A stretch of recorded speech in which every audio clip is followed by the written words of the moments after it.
This month's heart-centered practice is the practice of wholeness. And what that means is looking at any areas of our lives where we're not listening to love, leaning into love, learning from love, but instead are falling into the old habit of thinking that fear has our answers. When we're in our hearts, when we are aligned with the power of love, the answers come. But sometimes in order for us to see those answers, we have to feel the different kinds of fear that arise. Fear takes all sorts of forms.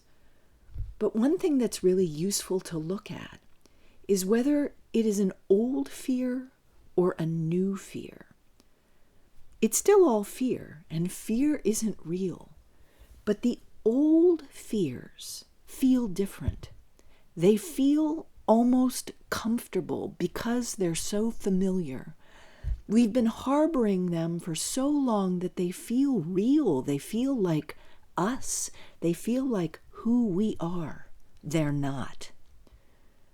But those old fears have to be excavated, not in the sense of us getting down there and digging in the ditches, although we do have to get down and dirty.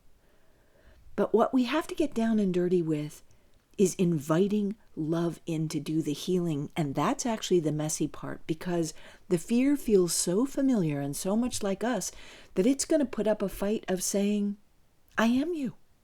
This is real. Are you kidding me? What's that love stuff? Love? Where's that been all these years? I've been here for you. I've been telling you that this is messed up and this is who you are and this is what you can't do and this is what the problem is. Come on, you know this stuff. This is you. It's not. So it's very much like letting something grow in your garden that looks pretty or just has been there all along, but it's a weed. And when you finally decide to pull it out, those roots are deep. And sometimes it's just going to feel easier to let it be. Except that it's not. Because only love as our resource can give us the answers that we need. Fear and love, they're like this tiramisu. They blend together sometimes in a way that seems like it's just the way it is. The coffee and the whipped cream and the chocolate and the lady fingers and the whatever the liqueur is in there, it all seems like it's one whole. It's not. And fear, again, can take different forms, and the new fears come in as either alarming or useful new information to have. Again, listen, but don't believe that this is real. It is simply a trigger or a warning sign to let you know what needs to be addressed and turn back over to love. Because here's the bottom line.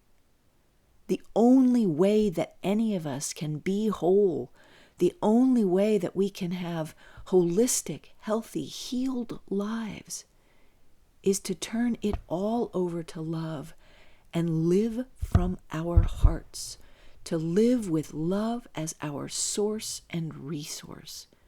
We've known this since we were little, but we've forgotten it because we've lived in the tiramisu of fear and love. That's not the truth. And this is our heart-centered practice, to listen, lean, and learn from love, the love that heals.